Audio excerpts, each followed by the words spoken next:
In this video, I'm going to talk about body language, why it's so important, and how you can use it to your advantage to feel more connected to somebody else, and for that somebody else to feel more connected to you. So sit tight.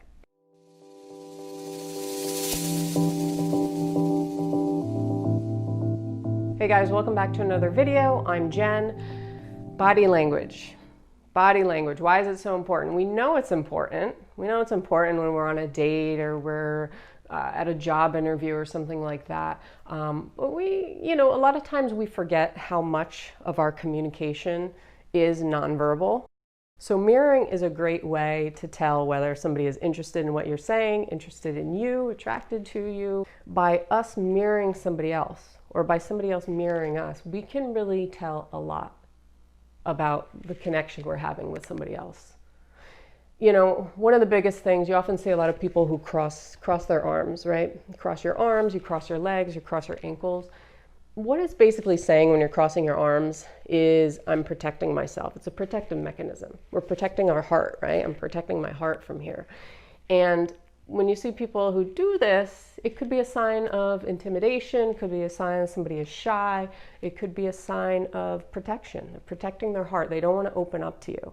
So that's something you can pay attention to, and also pay attention to whether you yourself are doing that, because a lot of times we cross our arms or we cross our ankles or feet or some part of our body and we don't realize what we're actually putting out there to the other person is, I'm not willing to open up to you. I'm not relaxed, or I'm a little intimidated by you, or something like that.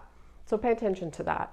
The other thing is eye contact with somebody. Obviously, if you're talking to somebody and they're looking all over the place or they're looking down, I mean, we know that it's kind of like not interested in what we're saying type of thing, or they're bored.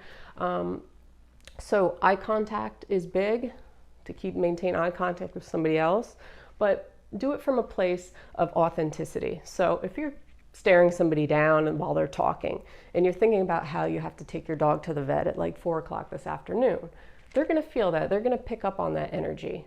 They're going to pick up on that.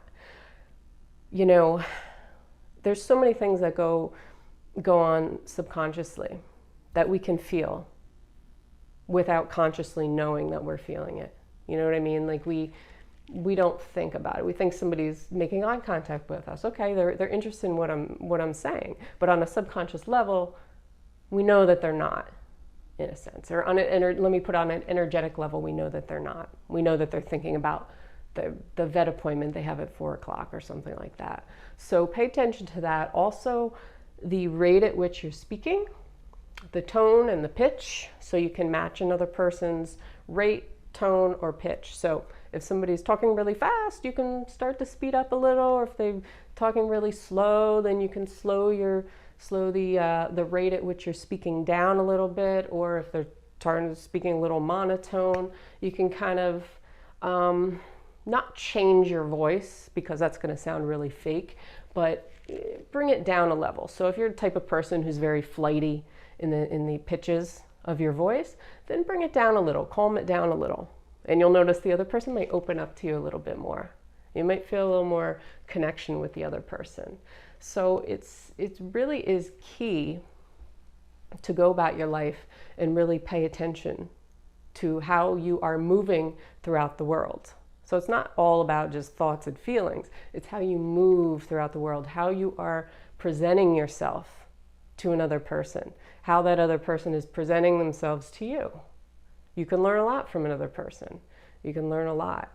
And just make sure that when you're mirroring somebody's body movements, you know, if they uncross their legs, you eventually uncross their legs. If they move towards you, then you kind of move towards them a little. The key here is to make it authentic, genuine. Really be interested in that other person. Don't do it, don't stress over it, because in your head you feel like, oh, they just uncrossed their legs, so now I have to uncross my legs. No, because that's going to drive you crazy and it's going to come across as fake and stupid. Be genuine and don't stress about it, and play around with it. Play around with it the next time you're speaking to somebody.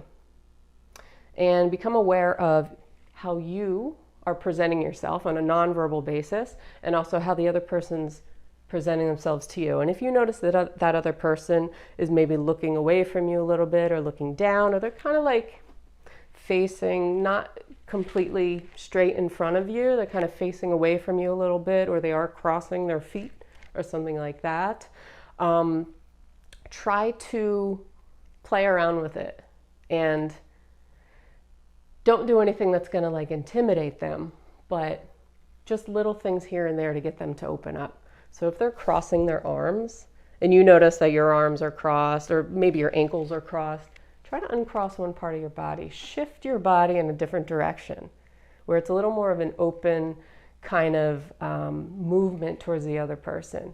Lean in a little without being like too creepy where you're just leaning in to intimidate, because that's going to intimidate somebody, especially if they're shy. But lean in just a little, or, you know, do something that's very subtle, and see if they open up a little bit. So if their arms are, see if they uncross their arms eventually. And you'll notice that the more you practice this, the more you really observe not only your own nonverbal language, but the language of others, what they're doing on a subconscious level, the more you get better and better at it. And it can actually really benefit you, not only in things like if you're going for a job interview or on a date, but just with friends, to resonate more with somebody else, to connect more with somebody else on a heart level. Because a lot of times we walk through life and we're very closed off from the world, right? A lot of people walk around like this. They're closed off from other human beings. So if you can open yourself up and you can do little tweaks and shifts to get somebody else to open up, then that is huge. That is huge. And it's going to up the vibration. It's going to up the confidence. It's going to just open the heart center up to other people. Find more resonance with other people. So I hope this was helpful. Let me know in the comments if it was. Let me know if you've tried this out with other people, if you're even aware of, you know, your body language when you're going about your day, you're talking to other people. If you've noticed this in other people, I'd love to hear. And I will see you on tomorrow's video. So have a great day. Peace.